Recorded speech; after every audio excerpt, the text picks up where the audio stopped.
L'histoire commence au Japon et nous voyons Mikami, un homme de 37 ans, à succès qui mène une belle vie. La seule chose qui manquait à sa vie était une petite amie. Puis, il rencontre son ami Tamura, qui lui présente sa petite amie, Miho. Mikami a été invité à déjeuner par son ami pour célébrer ses fiançailles avec Miho. Sur le chemin du restaurant, un criminel est apparu. Tamura a essayé de protéger sa fiancée, mais Mikami l'a repoussé et il a été poignardé avec un couteau.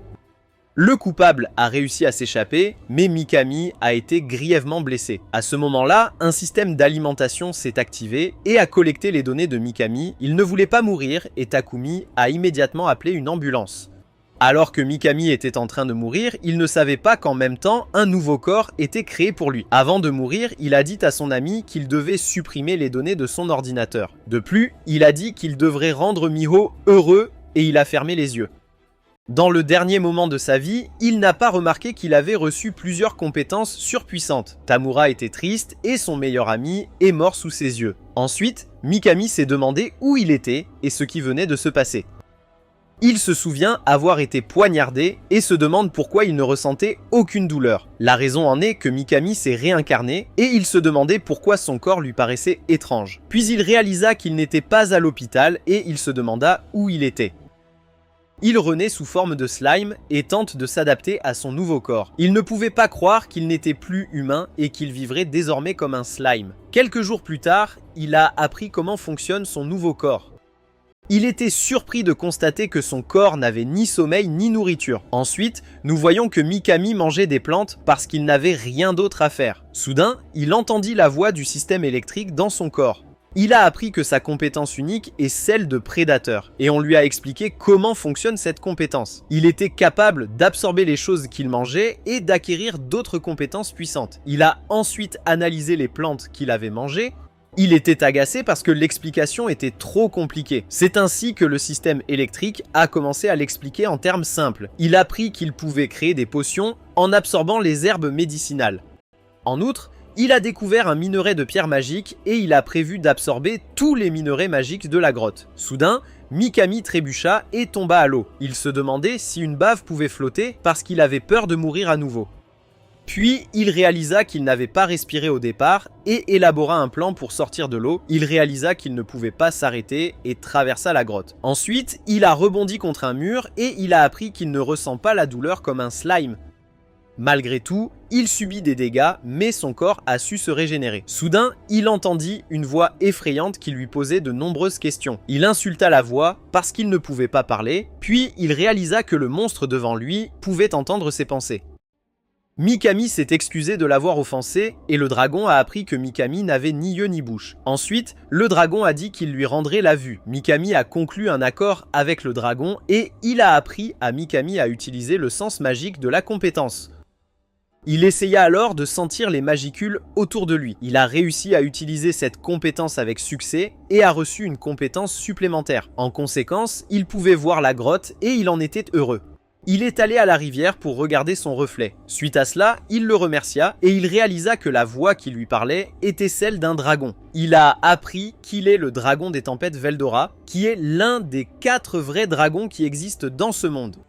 Mikami a dit qu'il tiendrait sa promesse et qu'il viendrait lui rendre visite de temps en temps. Par la suite, Veldora a remarqué que Mikami n'était pas un slime normal et il a raconté à Veldora son histoire selon laquelle il s'était réincarné en slime. Veldora lui a dit qu'il arrive souvent que des personnes d'autres mondes se réincarnent dans ce monde. Veldora lui a dit qu'il arrive souvent que des personnes d'autres mondes se réincarnent. Suite à cela, Veldora lui a raconté comment il avait été scellé. Veldora a déclaré qu'il s'était battu contre une héroïne il y a 300 ans. Elle a été maîtrisée et a pu l'enfermer dans la grotte grâce à une compétence spéciale. Mikami a également appris que cette héroïne était différente et qu'elle se faisait appeler une invocation. Après cela, Mikami a appris qu'il y avait aussi des magiciens dans ce monde et que l'héroïne avait été invoquée dans ce monde par le biais d'un rituel. Puis Veldora a dit qu'il s'ennuyait parce qu'il était enfermé dans cette grotte depuis 300 ans. Cependant, Mikami s'est senti désolé pour lui et a demandé si Veldora aimerait être son ami. Il était heureux que Mikami veuille être son ami. C'était le début de la réincarnation de Mikami en slime et il se demandait si son ami Tamura avait pris soin de son PC. Peu de temps après, Mikami a demandé ce qu'il devait en faire maintenant car il prévoyait de libérer son nouvel ami. Puis il apprit que ses magies s'épuiseraient dans les 100 prochaines années. En conséquence, il mourait et Mikami se sentait désolé pour lui. Il a décidé d'absorber l'emprisonnement illimité grâce à son talent unique. Malheureusement, son plan n'a pas fonctionné et il a dû penser à un autre plan. Le système électrique leur a suggéré des options pour briser le sceau. Suite à cela, Mikami a suggéré à Veldora de l'absorber dans son estomac. Il a expliqué qu'il analyserait l'emprisonnement illimité grâce à ses compétences uniques et qu'il pourrait le libérer un jour. Veldora a trouvé sa suggestion intéressante et il a confié sa vie à Mikami. Il a dit que cela avait l'air amusant et qu'il avait hâte de conclure un accord avec Mikami. Avant que Veldora ne soit absorbée, il a dit qu'il lui donnerait un nom. Il a également dit que Mikami devrait également lui donner un nouveau nom, alors il a donné à son nouvel ami le nom de famille Tempest et il a aimé ça. Ensuite, Veldora a dit que son nouveau nom serait Rimuru. À ce moment-là, la famille Tempest est née et Mikami a commencé sa nouvelle vie sous le nom de Rimuru Tempest. Il a promis de libérer Veldora du sceau et l'a absorbé avec son talent de prédateur. Cependant, Rimuru a absorbé son ami et grâce à ses compétences uniques, le grand sage a commencé à analyser l'emprisonnement illimité. Ensuite, nous voyons le royaume de Blomond et le baron Verard a demandé au maître de guilde Fuse quel genre de mesures la guilde prendrait à propos du problème avec Veldora. Le baron Verard craignait que la grande forêt du Jura ne tombe sous la domination de l'Empire après la disparition de Veldora. Fuse a dit à son ami de se détendre et il a promis qu'il s'en occuperait. Pendant ce temps, Rimuru explorait la grotte comme un slime dans un jeu de rôle. Il a acquis de nombreuses compétences et il était capable d'attaquer comme un Pokémon puissant de type eau. Les jours suivants, il devint plus fort et rencontra un monstre pour la première fois. Il décida de lutter contre lui et le vainquit d'un seul coup. Puis il réalisa qu'il pouvait acquérir les compétences et absorber le monstre grâce à sa compétence prédateur. Après avoir absorbé le monstre, sa deuxième compétence unique l'analyse et ajoute les nouvelles compétences à sa liste de compétences. Rimuru était un slime maîtrisé qui pouvait facilement vaincre des monstres puissants. Après ses victoires, il a absorbé les monstres et a appris les compétences des monstres grâce à sa compétence unique, Grand Sage. Plus tard, il a utilisé une nouvelle compétence et il a pu se déplacer comme Spider-Man. Il a apprécié sa nouvelle vie de slime et a acquis la capacité de parler. Parfois, il se blessait, mais son corps se régénérait immédiatement. Après plusieurs semaines, il découvrit une immense porte qui le menait hors de la grotte. Il fut surpris que la porte soit ouverte et il se cacha des aventuriers qui entraient dans la grotte. Rimuru a vu des gens dans ce monde pour la première fois et il a appris que le système électrique était capable de traduire toutes les langues de ce monde. Par la suite, un aventurier a activé une compétence d'invisibilité et Limul en a profité pour sortir de la grotte. Limul se retrouva dans la forêt et il fut heureux de voir la lumière du jour après un long moment. Soudain, un groupe de gobelins est apparu, mais Limul n'avait pas peur d'eux. On a posé une question à Rimuru et il s'est rendu compte qu'il n'avait pas l'intention de l'attaquer. Il ne pouvait toujours pas contrôler ses pouvoirs et effrayer les gobelins. Ils lui répondirent qu'ils étaient conscients de sa force et lui demandèrent de parler plus doucement. Puis Limul apprit que les gobelins avaient senti un monstre puissant et qu'ils voulaient lui demander une faveur. En conséquence, Limul fut conduite au village gobelin. L'ancien du village l'accueillit et Rimuru voulut savoir quelle faveur il demandait. Suite à cela, Rimuru a appris que de nombreux monstres puissants sont devenus actifs depuis la disparition du dieu de la région. Après cela, Rimuru a répondu qu'il n'était qu'un slime ordinaire, mais ils ont dit qu'il n'avait pas besoin d'être humble. Le système d'alimentation a changé la perspective et il a été choqué de dégager l'aura d'un boss final. Rimuru a ensuite utilisé une capacité pour cacher son aura. Par la suite, Limul a été informé des problèmes des gobelins qui ont été attaqués par des loups géants. Ils étaient trop faibles et la plupart des guerriers de leur village moururent au combat. De plus, il a appris que les ennemis sont plus de 100 loups-garous. L'ancien du village a également déclaré que son fils, le chef des guerriers, était mort au combat. À ce moment-là, Limul a décidé de l'aider et il a demandé ce qu'il obtiendrait en retour. En fait, il ne cherchait pas de compensation. Il pensait qu'il avait besoin de faire un peu de spectacle. En conséquence, les gobelins lui ont juré leur loyauté et il s'est rappelé un moment de son ancienne vie. Soudain, les loups géants sont apparus et les gobelins ont paniqué. Ils pensaient que c'était la fin pour eux, mais Limul promit de les vaincre. Il a dit qu'il était Rimuru Tempest, et ce jour-là, Rimuru est devenu le chef des gobelins. Peu de temps après, Rimuru leur a dit qu'ils devraient simplement essayer de faire de leur mieux et qu'ils s'occuperaient du reste. Les gobelins étaient heureux d'avoir Rimuru comme nouveau chef et ils savaient qu'il avait l'air cool. Ensuite, il a regardé les blessés du village gobelin et a prévu de les soigner avec ses capacités de slime. Limul a mangé un gobelin et il l'a guéri avec les potions produites dans son corps. Il fut surpris que son idée ait fonctionné et il commença à soigner les autres gobelins avec sa compétence de guérison instantanée. Les gobelins étaient très reconnaissants que leurs camarades aient été sauvés, et le prochain plan de Limul était de construire une clôture. Dans la nuit, on aperçoit les loups géants, et ils avaient prévu de s'emparer de la grande forêt du Jura depuis la disparition de Veldora. Puis, ils se précipitèrent vers le village gobelin, mais lorsqu'ils arrivèrent, ils découvrirent la clôture que les gobelins avaient construite. Soudain, Rimuru est apparu et il a dit qu'il devrait faire demi-tour, sinon il les attaquera. Le chef de meute méprisait Rimuru, le considérant comme un slime, et ils commencèrent à attaquer. Mais les loups attaquants furent immédiatement tués par des pièges et des flèches. À ce moment-là, le chef de meute réalisa que Limul était responsable des pièges et il chargea sur lui. Limul n'avait pas peur et l'ennemi tomba dans son piège. Il a ensuite utilisé sa compétence de lame d'eau pour l'éliminer. Le chef des loups géants est mort et Limul leur a donné le choix de se soumettre ou de mourir. Limul remarqua que les loups géants ne le comprenaient pas. Soudain, il eut une excellente idée et il absorba le chef loup dans son corps. En conséquence, il a acquis de nouvelles compétences et s'est transformé en un loup terrible. Limul a prévenu les ennemis et espérait qu'ils s'enfuiraient, mais son plan n'a pas fonctionné et il pensait qu'il y aurait un combat. Soudain, la meute de loups s'inclina devant lui et le reconnut comme leur nouveau chef de meute. En fin de compte, le village gobelin a été sauvé et Limul est également devenu le chef des loups terribles. Le lendemain matin, Limul ne savait pas quoi faire de ses nouveaux adeptes, alors il leur a demandé de se mettre en couple et de vivre ensemble.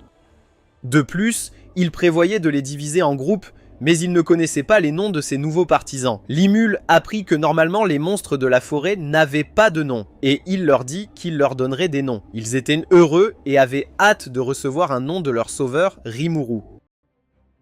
Suite à cela, il choisit des noms pour les gobelins, et Limul ne comprit pas pourquoi ils en étaient si heureux. L'ancien du village l'a remercié pour cela, et Rimuru a dit que ce n'était pas un problème. Après que tous les gobelins aient été nommés, Rimuru a prévu de nommer les terribles loups. Limul craignait que les loups lui en veulent, mais il avait tort. Puis, il a donné au fils du chef des loups-garous le nom de Ranga. Soudain, le corps de Limul fond et il apprend que sa réserve magique est inférieure à la limite minimale. En conséquence, il était en mode sommeil et il a appris que donner des noms consomme du mana. Il aurait aimé qu'on le lui dise d'abord et attendit de pouvoir bouger à nouveau. Quelques jours passèrent et Rimuru se réveilla.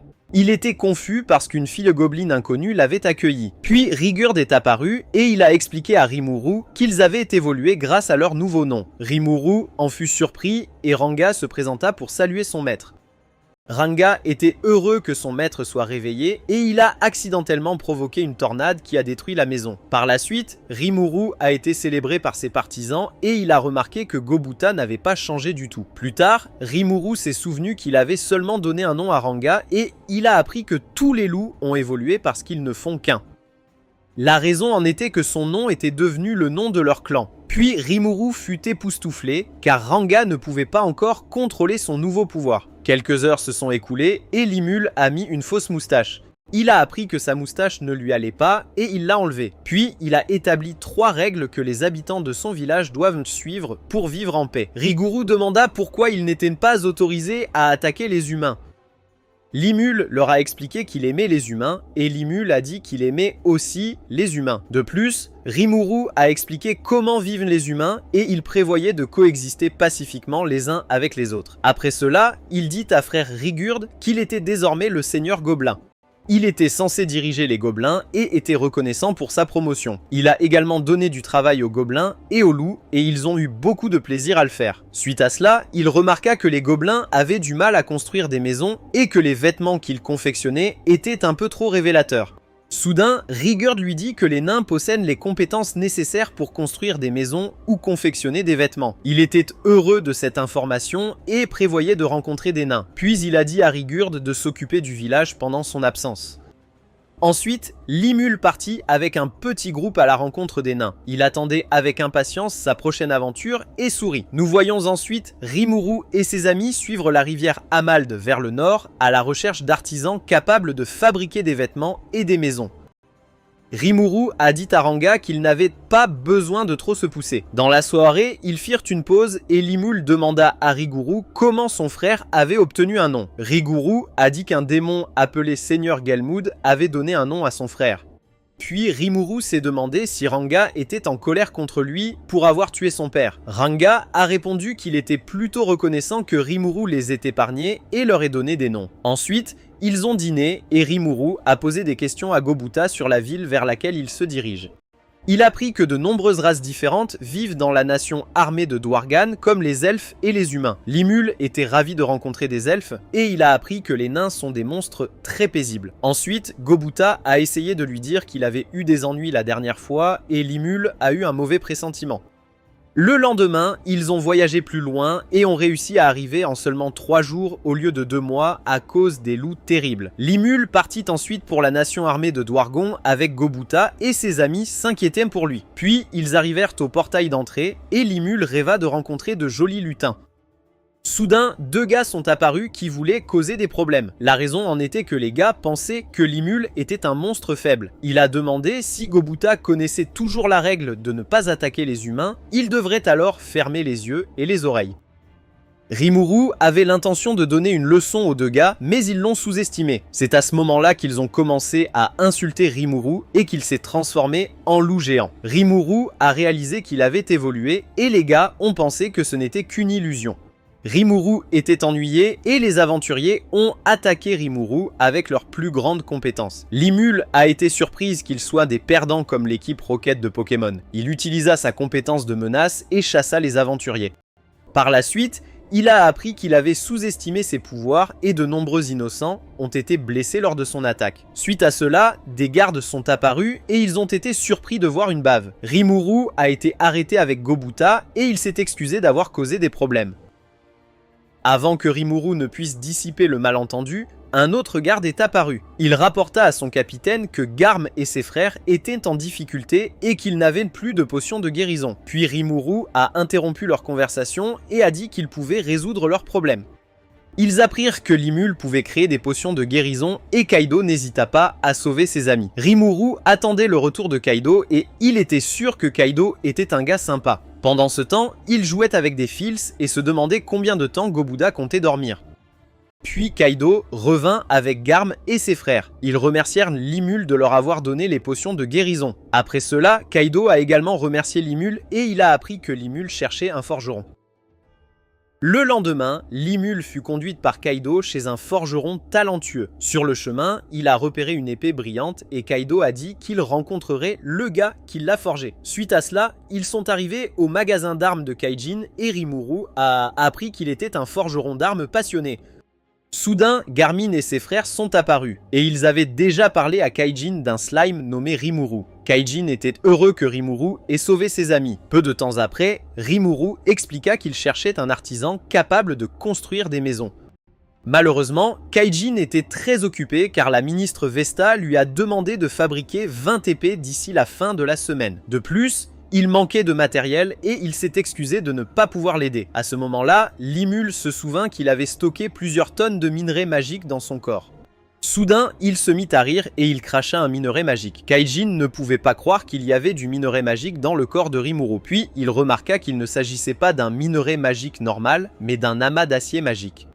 Après cela, Rimuru a conclu un accord avec Kaijin et il a demandé à Kaijin de trouver des collègues artisans pour enseigner aux villageois leur artisanat dans son village. Kaijin a été surpris par sa simple demande, mais Garm et ses amis ont déclaré qu'ils n'avaient toujours pas le temps car ils devaient produire des armes pour l'armée du roi. Suite à cela, Limul apprit d'un grand sage qu'il pouvait reproduire des armes. Rimuru a posé des questions sur une épée que Kaijin avait forgée, puis il a commencé à les manger pour l'analyser dans son corps. Rimuru était capable de copier l'épée grâce à son grand talent de sage. En conséquence, il a fabriqué 20 longues épées et les nains ont été choqués. Ils étaient reconnaissants et voulaient faire la fête avec Limul pour leur présenter les elfes. Limul ne pouvait pas résister et il avait hâte de rencontrer des elfes dans une boîte de nuit. Quand il est arrivé, il a été accueilli par de jolis elfes et les elfes ont trouvé Rimuru mignon. Il voulait embrasser Rimuru et il appréciait son harem d'elfes. Les garçons savaient qu'il s'amusait et il était reconnaissant pour cette belle expérience. Quelques instants plus tard, Kaijin a déclaré à Rimuru qu'il était impressionné par sa capacité à créer des copies parfaites de ses épées en quelques secondes seulement. Rimuru a répondu que cela n'était possible que parce qu'il est un forgeron très talentueux. Puis Limul a demandé à un barman de lui servir du vin et il prévoyait de la risquer. Pendant que Rimuru s'amusait, Gobuta dormait toujours dans une cellule de prison. Suite à cela, Limul fut approché par une jolie elfe et il pensa qu'elle voulait lui faire un massage. Il avait tort parce qu'elle parlait de divination. Soudain, Nina a suggéré à Ginger de lire avec quelle personne Rimuru était destiné à être. Elle a commencé par plaisanter et a dit qu'elle ne voyait rien. Ensuite, elle a utilisé ses pouvoirs de divination et Limul a pensé qu'elle verrait une bave dans sa boule de cristal. Mais dans la boule de cristal de Ginger, il pouvait voir une jolie fille. Kaijin remarqua que Rimuru rougissait et ils le taquinèrent un peu. À ce moment-là, le ministre Vesta est apparu dans la boîte de nuit et il envisageait de semer le trouble. Il savait qu'il était impossible de forger 20 longues épées à temps et il fut choqué lorsque Kaijin répondit qu'elles avaient déjà été livrées. En conséquence, le ministre Vesta a commencé à se plaindre de Rimuru et il a dit à Kaijin qu'il ne devrait pas amener un humble monstre dans un établissement haut placé. Le barman a essayé de le calmer, mais il a versé de l'alcool sur Rimuru. Rimuru est resté calme, mais Kaijin a frappé Vesta au visage. Il était en colère contre la façon dont Vesta traitait son nouvel ami Rimuru et connaissait les conséquences de ses actes. Soudain, Kaijin a demandé à Rimuru s'il aimerait l'avoir comme artisan dans son village. Limul était heureuse que Kaijin veuille vivre dans son village, mais les choses ne se sont pas déroulées aussi bien que prévu. Cependant, Kaido et quelques gardes sont arrivés et ils n'ont eu d'autre choix que de les arrêter. Lorsqu'ils arrivèrent à la prison, Rimuru fut surpris que Gobuta dorme encore. Kaijin s'est excusé auprès de ses amis, mais il n'était pas en colère contre lui. Après cela, Rimuru a appris qu'il serait jugé. Il a également appris le passé de Kaijin et a appris que Vesta était son adjudant. Vesta ne l'aimait pas parce qu'il était issu d'une famille de paysans. Ensuite, Kaijin a déclaré que le projet de soldat magique de Vesta avait échoué. Il a blâmé Kaijin pour l'échec de son projet et Kaijin en a assumé la responsabilité. En conséquence, il quitta la garde royale et Vesta lui en voulait toujours. Soudain, il a dit que Vesta n'était en fait pas une mauvaise personne, mais juste un gigachad. Kaijin a donc décidé de vivre désormais dans le village de Rimuru et ses amis ont prévu de l'accompagner. Quelques heures plus tard, Gobuta s'est réveillé et Limul lui a dit qu'il viendrait le chercher plus tard. Le lendemain matin, ils ont été conduits au tribunal. Majesté Gazelle du Argot apparut alors et Limul s'inclina devant lui. Rimuru a été surpris de voir Majesté Gazelle et il a senti que Gazelle est un puissant guerrier. Le procès a commencé et le juge Frank Caprio leur a dit de se lever. On a ensuite expliqué au juge ce qui s'était passé et Kaijin a su que son avocat avait été soudoyé. Vesta a essayé de se débarrasser de Kaijin et Limul a été choqué par ses mensonges. Par la suite, le verdict a été rendu et Limul a eu un mauvais pressentiment. En conséquence, Kaijin et ses amis ont été condamnés à 20 ans de travaux forcés dans les mines. Soudain, Majesté Gazelle parla à son vieil ami Kaijin et ils s'inclinèrent immédiatement. Il lui demanda s'il était intéressé à retourner dans ses rangs, mais Kaijin refusa et dit à Gazelle qu'il avait trouvé un maître. Les soldats voulaient le punir pour son impolitesse, mais Gazelle n'était pas en colère contre lui. Gazelle était du côté de Kaijin. Gazelle n'avait pas l'intention de punir Kaijin et il a prononcé le verdict selon lequel Kaijin et ses amis seraient bannis de Douargon. Peu de temps après, Gazelle a déclaré avoir perdu un fidèle serviteur. Vesta a répondu que Kaijin est un traître parce qu'il a juré sa loyauté envers un faible slime. Soudain, Gazelle a dit qu'il avait mal compris quelque chose. Il savait que Kaijin n'était pas du tout impliqué dans le projet du soldat magique. Il a ensuite demandé à Vesta d'entendre la vérité et il lui a montré une potion de guérison de premier ordre que Rimuru avait fabriquée. Vesta n'avait jamais vu une potion aussi rare et fut surprise d'apprendre que Limul l'avait fabriquée. À ce moment-là, Vesta réalisa ce qu'il avait fait de mal. Il avait toujours admiré Majesté Gazelle et se demandait quand il avait choisi la mauvaise voie. Cependant, il a demandé pardon et a été déçu de lui-même. Pendant ce temps, Kaido a dit au revoir à son ami Kaijin. Il a dit à Rimuru de prendre bien soin de ses amis et leur a dit au revoir.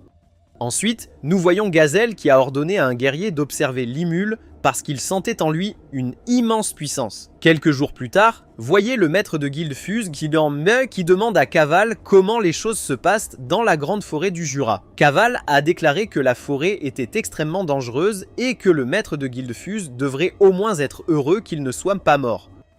Après cela, Caval a confirmé la disparition de Veldora. Le maître de Guildfuse était préoccupé par ce rapport et il a déclaré que dans 3 jours, les aventuriers enquêteraient autour de la forêt. Caval et ses amis ont été choqués car ils souhaitaient une pause plus longue. Lorsqu'ils se plaignirent de leur nouvelle quête, une femme masquée apparut derrière eux. Elle projeta également de se rendre dans la grande forêt du Jura et demanda si elle pouvait les accompagner. Irina a dit bien sûr et ils se sont présentés. En conséquence, Shizu a appris qu'il partirait dans 3 jours. Ensuite, nous voyons Rimuru transformé en loup terrible et il a prévu d'apprendre à Ranga une nouvelle attaque. Il a créé un puissant éclair avec ses cornes qui a eu le pouvoir de pulvériser un énorme rocher. Ranga a été impressionné par son maître et Limul a appris qu'il devait être prudent lorsqu'il utiliserait ses attaques à l'avenir. Après cela, ils sont retournés dans son village et il a profité de cette journée paisible. Plusieurs semaines se sont écoulées depuis son retour de la nation armée des nains. Kaijin a montré aux gobelins comment forger des armes. Pendant ce temps, les autres nains s'installèrent également et enseignèrent aux gobelins beaucoup de nouvelles choses. En conséquence, Rimuru et les gobelins étaient sur la bonne voie pour construire un nouveau village. Puis Rimuru se souvint de leur premier retour de Dwargon. Ce jour-là, Rigourde lui dit que d'autres gobelins étaient venus ici, des villages gobelins voisins, pour chercher protection. Rimuru les a accueillis dans son village et il avait besoin de recharger son mana. 3 jours plus tard, il se promenait dans son village et découvrait Gobuta, qui enseignait aux débutants comment invoquer un loup terrible. Rimuru était surpris que Gobuta ait réussi. C'est alors que nous avons appris que Gobuta avait été oublié dans la cellule de la prison. Gobuta a appris à invoquer un loup terrible et a pu s'évader de sa cellule de prison. Mais malgré son talent, Gobuta n'était pas le meilleur professeur. Pendant ce temps, Rigourde est apparu et il était désormais un roi gobelin. Il a dit à Rimuru que son fils avait découvert un groupe suspect dans la forêt. Selon le rapport, il s'agissait d'un groupe d'humains. On voit ensuite Kava et ses amis fuyant d'un groupe de monstres dans la forêt. Ils pensaient qu'ils allaient mourir, mais Shizu s'arrêta soudainement. Elle prévoyait de vaincre les monstres et sortit son épée magique, puis elle lança son attaque et lança un sort de boule de feu. Certains monstres ont survécu et Shizu s'est précipité sur les monstres pour les vaincre. Elle a gagné la bataille et les aventuriers ont été impressionnés par elle. Alors qu'elle pensait que le combat était terminé, un monstre se réveilla. Shizu a pu réagir à temps, mais elle s'est effondrée pour une raison inconnue.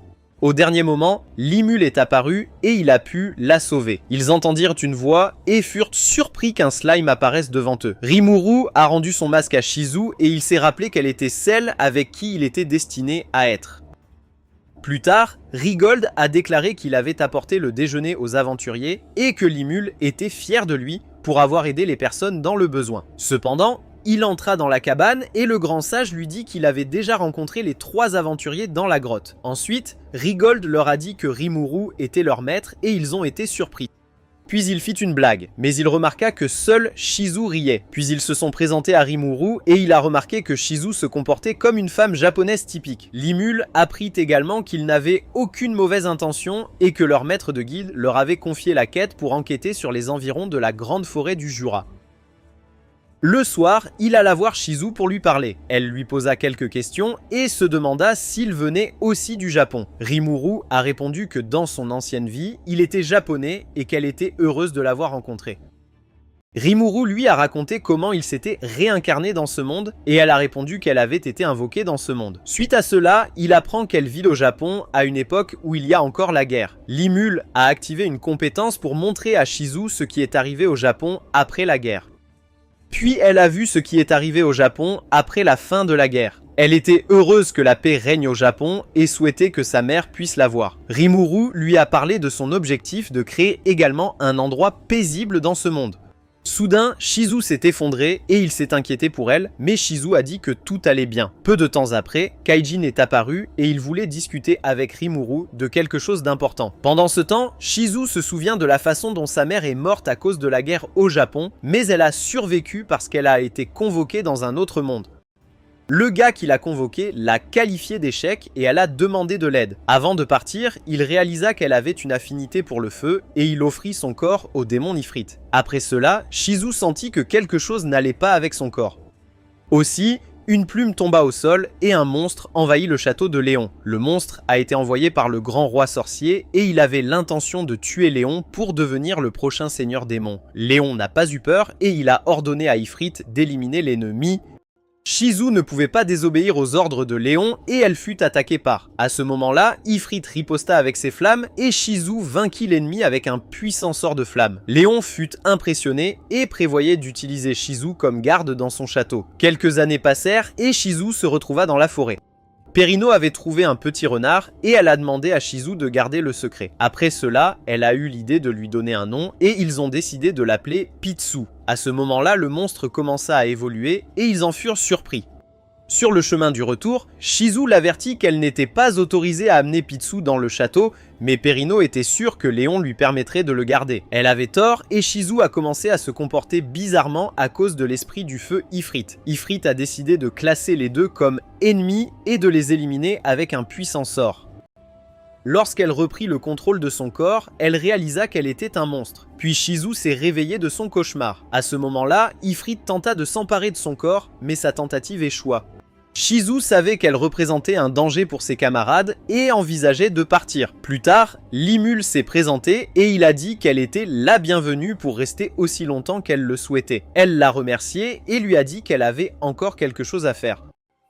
Rimuru a appris que son objectif est de retrouver la personne qui l'a invoqué dans ce monde. Rimuru a remarqué que quelque chose lui préoccupait et a dit qu'elle pouvait venir lui rendre visite à tout moment. Suite à cela, Irina lui a demandé si elle souhaitait continuer à voyager avec eux.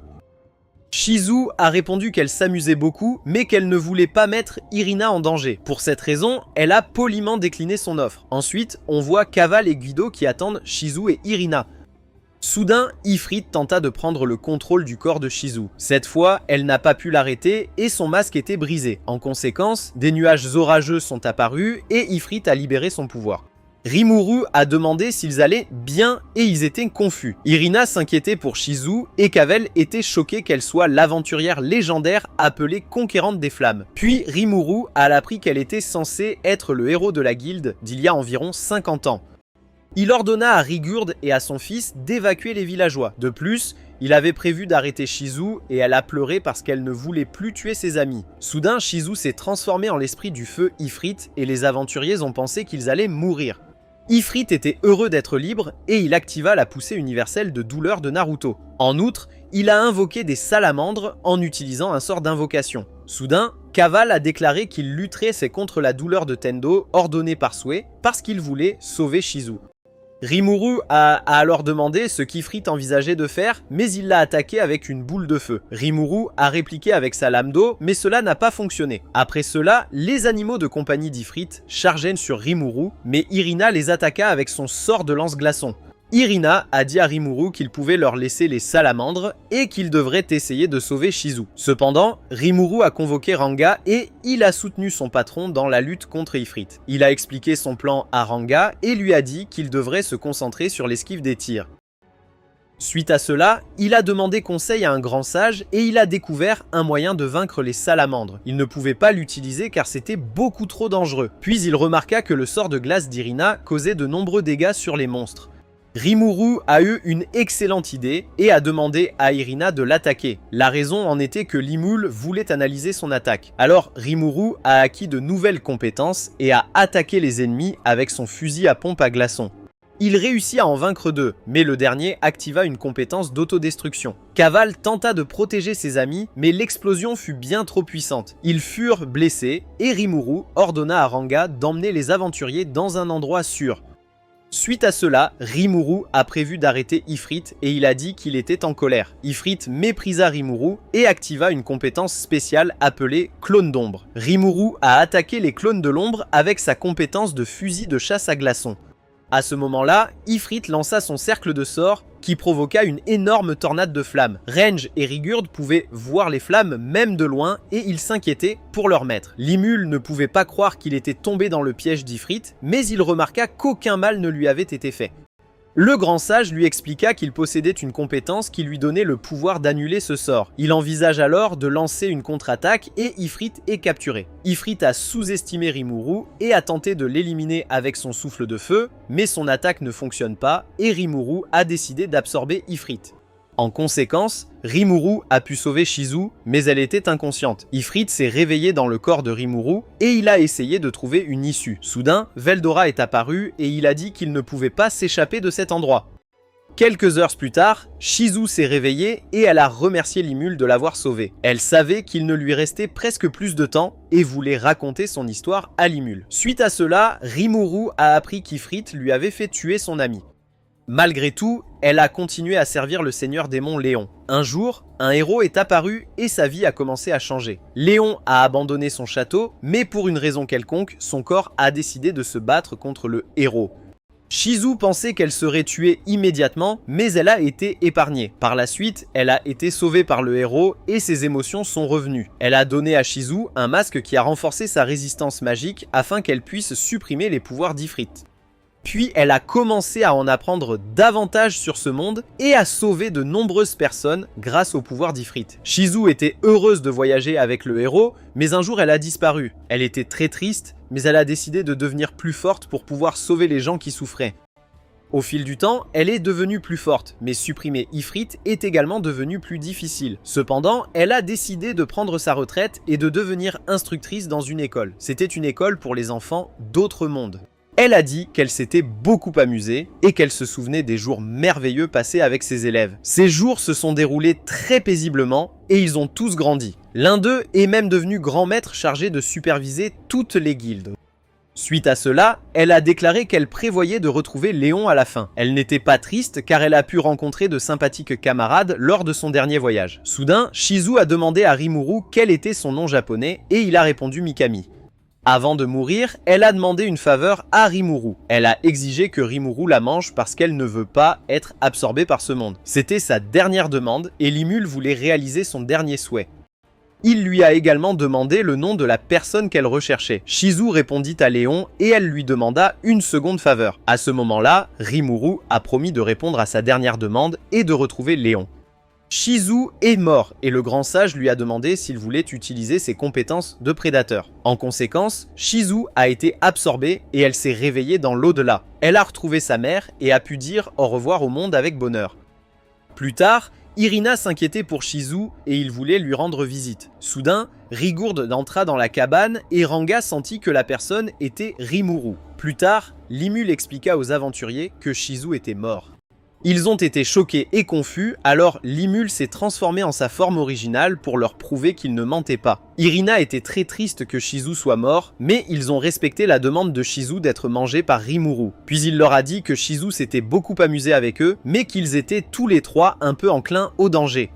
Le lendemain matin, les aventuriers ont prévu de quitter le village de Rimuru et l'ont remercié pour son hospitalité. Soudain, ils ont demandé à Rimuru s'il pouvait à nouveau se transformer en sa forme humaine. La raison en était qu'ils voulaient remercier Shizu et lui dire au revoir. Irina a commencé à pleurer et ils ont dit que Shizu leur manquerait. Avant de quitter le village, Rimuru a eu l'idée de leur offrir du nouvel équipement. Ils ne pouvaient pas croire que Rimuru leur avait donné un équipement de haut niveau et les avait présentés à ses artisans. Les aventuriers furent choqués, car Kaijin et les trois frères nains étaient célèbres. Ils remercièrent Kaijin et les nains de leur avoir forgé un si bon équipement. Après cela, ils quittèrent le village et dirent au revoir à Rimuru. Plus tard, Limul avait construit un tombeau pour Shizu et il voulait tenir sa promesse de frapper le seigneur démon Léon, qui avait fait pleurer Shizu. En conséquence, Rimuru a marqué un nouveau but et il est redevenu un slime. Ensuite, nous voyons un orc qui s'est évanoui à cause de la chaleur. Soudain, une personne mystérieuse est apparue qui voulait lui donner un nom et de la nourriture. La personne mystérieuse s'est présentée comme étant Gelmud. Après cela, il fut nommé Geld et il devait un jour prendre possession de la grande forêt du Jura.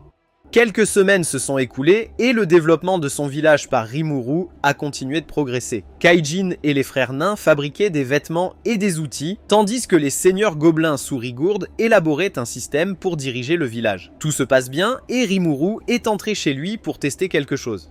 Rimuru prévoyait d'utiliser ses compétences d'imitation pour se transformer en humain. Ensuite, la grande sage lui a dit qu'elle avait analysé la double compétence du corps. Il l'a testé immédiatement et a réussi à créer un clone de lui-même. À ce moment-là, il se demanda s'il était un garçon ou une fille. Rimuru a découvert qu'il n'était ni l'un ni l'autre et qu'il appartenait au club LGBTQ. Il a également appris qu'il pouvait certainement créer une forme adulte de lui-même. Après avoir testé ses capacités, il a décidé de se remettre au travail. Plus tard, il s'est rendu compte qu'il pouvait désormais goûter la nourriture et il en était heureux. Il a décidé de dîner avec ses amis. En conséquence, Rigurd prévoyait de préparer un festin pour son maître bien-aimé. Rimuru attendait avec impatience la fête et il se demandait s'il y avait du riz dans ce monde. Suite à cela, il rencontra Riguru et il leur dit qu'il dînerait avec eux aujourd'hui.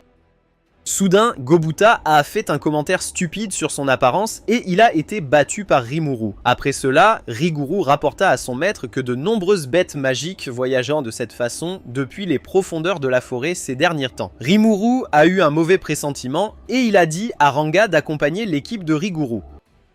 Dans l'après-midi, il visita la grotte où Veldora avait été scellée. La raison en était qu'il voulait tester une compétence unique qu'il avait reçue de Shizu. Le dégénéré qualifié était capable de fusionner d'innombrables compétences les unes avec les autres. En conséquence, Rimuru a appris une nouvelle compétence appelée Flamme Noire. Puis, il portait le masque de Shizu et il a appris que cela pouvait effacer son aura. Peu de temps après, le grand sage lui dit que Ranga était en difficulté. À son arrivée, un des bras de Gobuta était coupé et il gisait par terre. Rimuru avait prévu de se battre contre les ennemis et il a jeté une gorgée de jus sur Gobuta pour le guérir. Il remarqua alors qu'il y avait d'autres ennemis dont Ranga s'occupait. Ranga a essayé de les achever, mais il a été arrêté par un mur de feu. Suite à cela, Ruguru fut presque écrasé par un ennemi, mais il réussit d'une manière ou d'une autre à s'échapper. En conséquence, Rimuru a demandé à ses subordonnés ce qui s'était passé. Il apprit que l'un des ennemis avait lancé une magie du sommeil sur les autres gobelins. Puis Rimuru a appris que leurs ennemis sont des ogres et il a imaginé les ogres complètement différemment. Il a essayé de leur parler pour trouver une solution pacifique. Il était conscient qu'ils n'étaient pas hostiles, sinon les amis de Limul auraient été tués. Soudain, Limul a été insulté et ils ont pensé que Limul était un démon maléfique. Rimuru s'est rendu compte qu'il y avait un gros malentendu. Il essaya de les calmer, mais le chef du groupe des ogres n'écoutait même pas. Alors Rimuru a décidé de les combattre et il a ordonné à Ranga de s'occuper de l'ogre aux cheveux roses sans la tuer. Ranga lui a demandé s'il voulait combattre seul les 5 ogres et il a répondu qu'il ne perdrait pas. Peu de temps après, le chef a tenté de tuer Limul, mais il l'a esquivé facilement. Puis Limul activa son souffle de paralysie pour endormir le premier ogre. Soudain, il fut attaqué par un ogre aux cheveux violets et il remarqua qu'elle avait de gros melons. Rimuru l'a attaché avec sa compétence Spider-Man et il a immédiatement bloqué l'attaque suivante. Après cela, il ne resta plus que 2 ogres et il leur demanda s'ils voulaient continuer le combat. L'un des ogres connaissait tous les noms des compétences de Limul et il a prévenu son chef. Soudain, Rimuru a demandé s'il pouvait arrêter de se battre, mais le chef pensait toujours qu'il était un démon maléfique. Cependant, il apprit qu'ils avaient été vaincus par les orques et Limul tenta de dissiper le malentendu. Malheureusement, il n'y parvint pas et un de ses bras fut coupé. Les amis de Rimuru étaient inquiets, mais il leur a dit qu'il allait bien. Rimuru a compris qu'il ne pouvait pas baisser sa garde et que ses ennemis envisagent de lancer la prochaine attaque. Avant que les ennemis ne puissent attaquer, il utilisa sa compétence de régénération ultra rapide pour se soigner. Les ogres ont été choqués par cela et le chef a lancé un sort de feu, mais son sort de flamme d'ogre n'a causé aucun dégât car Rimuru est résistant au feu. Puis Rimuru a décidé de devenir sérieux et il a voulu lui montrer son vrai pouvoir. Il activa sa compétence supplémentaire et provoqua un tourbillon de feu composé de flammes noires. Soudain, il attaqua une pierre avec sa magie pour démontrer sa puissance. Rimuru espérait que cela amènerait ses ennemis à se rendre afin qu'ils puissent dissiper le malentendu. Malheureusement, son plan échoua et le chef ogre comptait continuer le combat. Soudain, l'ogre aux cheveux roses apparut, arrêtant son grand frère. Elle savait que Limul n'était pas leur ennemi et lui dit qu'ils devraient arrêter le combat. Puis Limul arrêta son sort et tenta de dissiper le malentendu. Limul se présenta et expliqua au chef ogre qu'il était un slime. De plus, il a donné son masque aux ogres pour vérifier si l'attaquant qui a attaqué son village portait le même masque. Le chef avait honte de l'attaquer et s'est excusé de lui avoir causé des ennuis. Peu de temps après, Rimuru les a invités dans son village et il a voulu entendre leur histoire. Rimuru a dit qu'il aimerait devenir ami avec eux et ils ont accepté son offre. Dans la nuit, Limul goûta pour la première fois la nourriture cuite des gobelins. Il adorait ça et les gobelins étaient heureux que leur cuisine puisse le faire sourire. Ensuite, il a mangé davantage de viande délicieuse et était heureux de retrouver son sens du goût. Pendant ce temps, Kaijin était choqué qu'une armée d'orques attaque le village des ogres. Il ne pouvait pas y croire au début parce que les orques sont l'un des monstres les plus faibles de ce monde. À ce moment-là, le chef ogre déclara que les orques étaient en possession d'armes et d'armures. Kaijin était surpris qu'ils aient reçu des armures coûteuses et il savait que quelque chose n'allait pas. Après cela, l'ogre aux cheveux roux dit que parmi eux se trouvait un démon masqué. Ils ont conclu que les orques s'étaient rangés du côté d'un seigneur démon. Ils ont également appris que seuls 6 de ses 300 frères sont encore en vie. Rimuru a compris pourquoi il était si en colère et il a demandé ce qu'il prévoyait de faire ensuite. Il voulait savoir s'il envisageait de reconstruire son village car le sort de ses camarades dépend de son leadership. Rimuru soupçonnait déjà qu'il n'avait pas de véritable projet pour l'avenir et il lui fit une offre. En conséquence, Rimuru leur a demandé s'ils aimeraient devenir ses subordonnés. Le chef ogre répondit que cela impliquerait son village dans sa vengeance. Limul était conscient des dangers, mais il prévoyait de se battre à leur côté. Le chef ogre a demandé du temps pour y réfléchir, et Limul a répondu qu'il irait chercher de la viande. Peu de temps après, son ami lui a dit qu'il pensait que Limul était une personne gentille. Le chef ogre était en colère et aurait aimé être plus fort. Le lendemain matin, il avait pris sa décision. Il voulait devenir le subordonné de Limul et prévoyait de se battre à ses côtés contre le chef orc. Rimuru était conscient que ce n'était pas une décision facile de devenir un subordonné en tant que chef des ogres restants. Pour cette raison, Rimuru a prévu de les soutenir autant que possible et a décidé de leur donner des noms. La fille aux cheveux roses l'avait prévenu des risques, mais il y était déjà habitué. Suite à cela, Limul donna un nom aux ogres et il s'endormit. Quelques jours passèrent et Rimuru se réveilla. Il était surpris qu'ils aient évolué. Benimaru le salua et expliqua à Rimuru qu'ils étaient devenus des Kijins. Soudain, un grand sage a déclaré qu'un Kijin faisait référence à une race d'êtres inhabituellement nés d'ogres. Il a été surpris par cela, mais il a apprécié que Shuna soit maintenant une jolie fille. De plus, je ne pouvais pas croire que Shion soit passé d'un ogre sauvage à une beauté. Puis Rimuru remarqua qu'Haruko n'avait pas beaucoup changé sauf qu'il avait l'air un peu plus jeune. Suite à cela, Rimuru a remarqué que Kurobe avait disparu et il s'est demandé à quoi il ressemblait maintenant. Il a appris qu'il était devenu un homme japonais d'âge moyen. Il était impressionné par leur transformation et espérait devenir de bons amis avec eux. Pendant ce temps, les transformations en cours dans la grande forêt du Jura poursuivaient leur progression envahissante. Ensuite, nous voyons le territoire des hommes lézards et certains soldats rapportèrent à leur chef que d'innombrables orques étaient en route vers eux. Ils furent choqués d'apprendre que les orques disposaient d'une armée de 200 000 soldats. Le leader en a été choqué et inquiet des circonstances. Ils entendirent également des rumeurs selon lesquelles les orques auraient réussi à détruire le village des ogres. Le chef était certain qu'un seigneur orc dirigeait l'armée. Il savait qu'il n'avait aucune chance et le chef a décidé de demander du renfort. En conséquence, le leader a appelé son fils, Gabiru, pour l'envoyer en mission importante.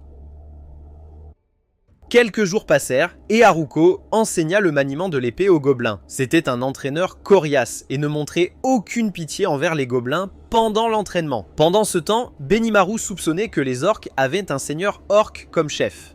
Il expliqua à Rimuru qu'un seigneur orc est un monstre unique et qu'il est très rare qu'un tel monstre naisse. Soudain, Rimuru a demandé à Benimaru s'il avait une idée de la raison pour laquelle son village avait été attaqué. Benimaru a répondu qu'un démon lui avait rendu visite peu de temps avant qu'il ne soit attaqué par des orques. Il a proposé de lui donner un nom, mais Benimaru l'a trouvé suspect et a décliné son offre. Benimaru a essayé de se souvenir du nom du démon et Su a dit que son nom était Gelmud. À ce moment-là, il se souvint qu'il avait déjà entendu ce nom. Suite à cela, Su rapporta à Rimuru qu'il avait vu un groupe d'hommes lézards. Peu de temps après, nous voyons Gabiru qui se dirigeait vers le village gobelin. Soudain, un de ses amis lui a demandé quand il deviendrait le prochain leader.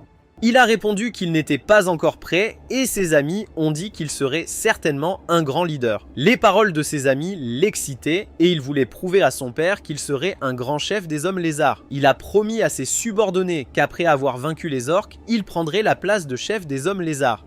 Quelques jours se sont écoulés depuis que Benimaru et ses camarades se sont installés dans le village de Rimuru. Shuna a produit du tissu de soie à partir de cocons de papillons de l'enfer qui sont pleins de mana. Puis Limul est arrivée et elle était heureuse de le voir. Après cela, elle lui dit qu'elle s'était beaucoup amusée avec les frères nains. Nous apprenons alors que Xion est la secrétaire de Limul qui servait également de garde du corps. Peu de temps après, ils se disputèrent tous deux Limul parce qu'ils étaient amoureux de leur maître. On a demandé à Rimuru qui il préférait pour le servir. Il savait qu'il ne pouvait pas dire la mauvaise chose et réussit d'une manière ou d'une autre à éviter la question. Dans l'après-midi, il dit à Benimaru et aux autres ogres que Xion lui avait préparé le déjeuner.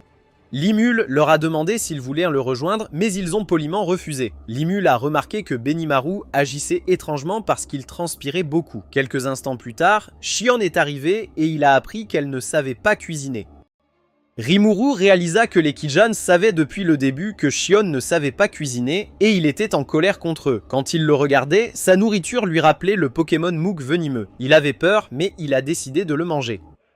Ensuite, Rimuru a prévu de manger le porridge dégoûtant, mais il a remarqué que quelque chose n'allait pas. Il a involontairement mis la cuillère dans la bouche de Gobuta, qui a été immédiatement empoisonné et a souffert d'atroces douleurs. Pendant ce temps, Xion a été sermonné par Rimuru et il a dit que la prochaine fois, elle devrait d'abord servir sa nourriture à Benimaru.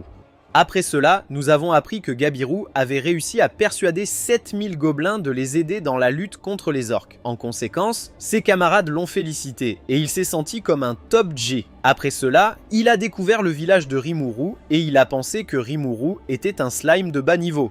Il envisageait de faire de Rimuru son serviteur et ses camarades croyaient en lui. Quelques heures plus tard, Rimuru a appris que Kurobi et Kaijin sont immédiatement devenus meilleurs amis. Cela faisait 2 heures qu'ils parlaient de trucs techniques, Rimuru, et n'avaient rien compris à leur conversation.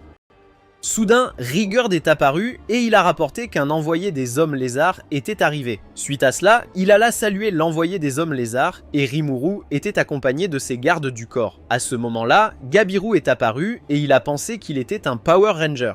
Sa performance était ridicule et Rimuru pensait qu'il était tombé sur la tête à la naissance. De plus, Gabiru a proposé à Rimuru de le servir et Xion a presque écrasé Rimuru de colère. Alors Gabilu leur dit que les orques envahissent la grande forêt du Jura et que leur meilleure option serait de le servir. À ce moment-là, il réalisa qu'il n'y avait pas de gobelins devant lui et il pensa qu'il n'était pas dans le bon village. Pendant ce temps, Rimuru réfléchissait à son idée de créer une alliance. Soudain, Benimaru a demandé s'il pouvait le tuer et Limul lui a involontairement donné la permission. Il l'arrêta à temps et Jibiru baissa les yeux sur Rimuru. Puis il a convoqué Ranga et les camarades de Gabiru ont été choqués que l'énorme bête devant eux soit censé être un loup terrible. Ensuite, Gabiru a complimenté Ranga et lui a dit qu'un loup aussi majestueux ne devrait pas servir un slime faible.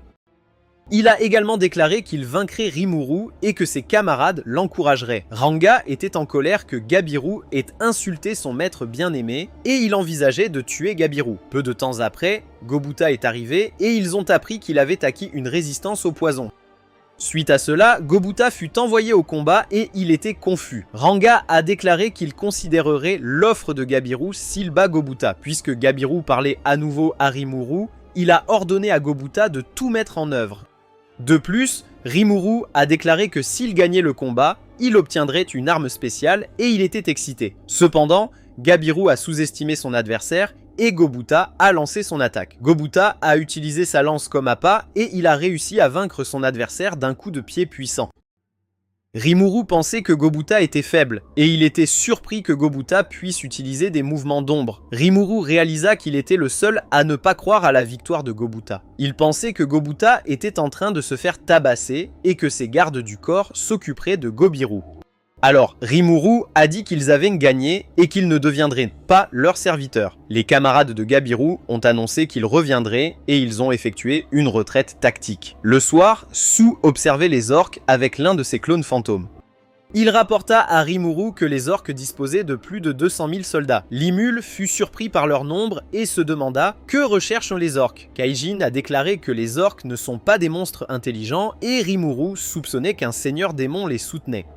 En conséquence, Benimaru a conclu que l'apparition d'un seigneur orc était causée par un seigneur démon. Soudain, Su reçut un message de ses clones fantômes. Il dit à Limul qu'une dryade voulait lui parler.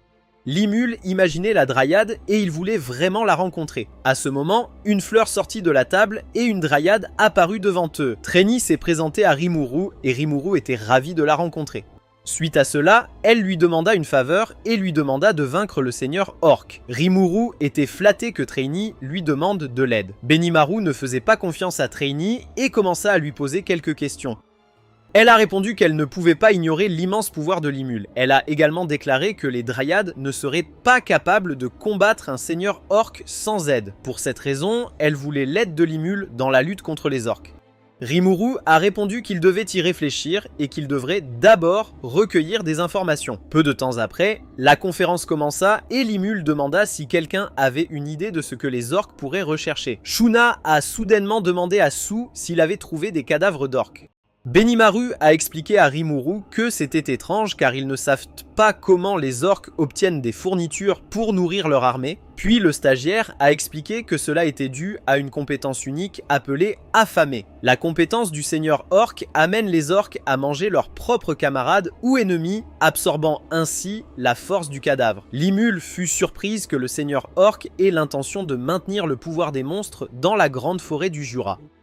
Malgré le danger, Rimuru était convaincu qu'ensemble, ils parviendraient à vaincre le seigneur orc. Ensuite, Trainy a déclaré qu'un seigneur démon avait fait apparaître le seigneur orc. Ensuite, Trainy lui a demandé de l'aider à nouveau et il a demandé conseil au grand sage. Soudain, Shion dit que Rimuru est le plus fort du monde et qu'un seigneur orc n'a aucune chance contre lui. En conséquence, Rimuru n'a pas eu le choix et a décidé de se battre contre un puissant seigneur orc. Ses amis voulaient le soutenir et ils étaient excités. Plus tard, Limul leur parla de son projet de former une alliance avec les hommes lézards. Soudain, Su dit qu'il pouvait lui confier la tâche de parler au chef des hommes lézards. Il a donc été décidé qu'ils uniraient leurs forces avec les hommes lézards et attaqueraient les orcs. Ensuite, nous voyons Gabilourou qui est arrivé et son fan numéro 1 était content qu'il soit en vie. Pendant ce temps, Gabilourou pensait que Gobuta était le véritable maître du village de Rimuru. Peu de temps après, le démon Laplace est apparu et il a dit qu'il était un subordonné de Lord Gelmood. Gabilu était heureux de le voir et il pensait que Lord Gelmood était de son côté. Laplace a alors convaincu Gabilu de prendre la place de chef. Il savait aussi que Gabilu n'était pas le plus intelligent. En conséquence, Gabilu a décidé de retourner sur leur territoire et de revendiquer la place de chef. Ensuite, nous voyons des orques qui avaient presque atteint le territoire des hommes lézards. Le chef savait qu'il n'avait aucune chance de gagner et il espérait un miracle. Soudain, il fut informé qu'un intrus demandait audience. Le chef sentit immédiatement la forte aura de la personne et la laissa entrer. Ensuite, Su s'est présenté et a voulu lui transmettre un message de son maître. Suite à cela, Su a déclaré que son maître souhaitait une alliance avec les hommes lézards. Le chef, a entendu parler du maître de Su, Rimuru, qui a obtenu les Dryades comme alliés. Soudain, un soldat a déclaré qu'il n'avait jamais entendu parler d'un guerrier puissant nommé Rimuru. Le chef a ordonné aux soldats de se taire et il s'est mis en colère. Su avait prévu de lui couper la tête mais le chef s'est excusé pour l'impolitesse de son camarade. Su a pardonné aux soldats grossiers et le chef a compris que Limul devait être un grand leader pour avoir un serviteur aussi puissant. Par la suite, Su a déclaré qu'il avait évolué vers un Kijin après avoir reçu un nom de son maître. Le chef savait que leur offre était la seule solution pour survivre. Soudain, une autre condition fut posée, rencontrer Rimuru. Su a accepté la condition et il prévoyait de retourner à cet endroit avec Rimuru dans 7 jours. Suite à cela, il a annoncé à ses camarades qu'il recevrait des renforts dans 7 jours. 4 jours se sont écoulés et un groupe d'hommes lézards se sont demandé s'ils seraient capables de survivre encore 3 jours. Soudain, Gabilu revint et rapporta à son père qu'il avait persuadé 7000 gobelins de les aider. Il a ensuite demandé à son père pourquoi il n'avait pas lancé de contre-attaque et son père lui a expliqué le plan d'attendre des renforts. Soudain, Gabil a commencé à bouger et il voulait le poste de chef. Après cela, il a ordonné à certains gardes de les jeter en prison et sa famille a été déçue par lui. Plus tard, Gabiru a reçu la légendaire lance Poséidon de Vortex par son fan numéro 1. Il sentit l'énorme puissance qu'il avait reçue de cette arme puissante. Ses camarades comptaient sur Gabiru et il envisageait de lancer une contre-attaque contre les orques. Pendant ce temps, d'innombrables orques se trouvaient sur le territoire des hommes lézards. À ce moment-là, Gabiru ordonna à ses partisans de lancer leur contre-attaque. Ils ont réussi à vaincre de nombreux ennemis, mais ce fut une grave erreur. La raison en était que cela n'arrêtait pas les orques, mais les rendait seulement plus forts.